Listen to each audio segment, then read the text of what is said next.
We're going to need a key when we install the Windows operating system. There are very few exceptions to this.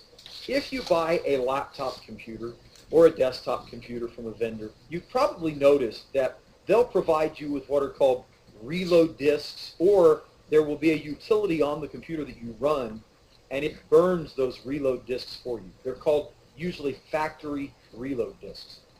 If you reinstall from those factory disks, you've probably further noticed that you've never had to actually enter a product key.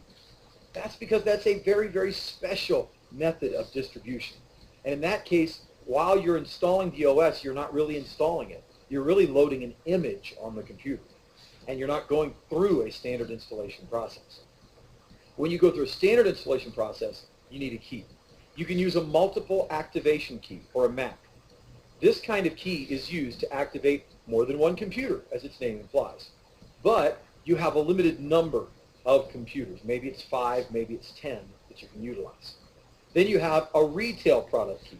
This is intended for one and only one computer. So you can use this key to install a single instance of the operating system. Then we have the OEM key.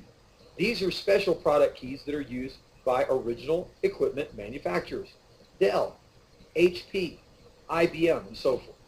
And finally, we have the VLK, or the volume license key. This is usually used in large enterprises. You put this VLK number in, and there's really no limit to the number of computers you can license.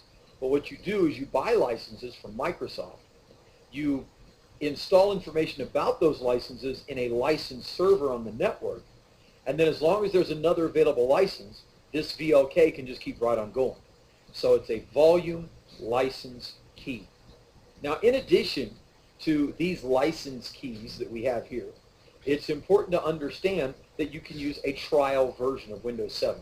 So if you want to get your hands on Windows 7 and work with it some, and you haven't had the opportunity to get a licensed version, you can also use a trial version of the operating system.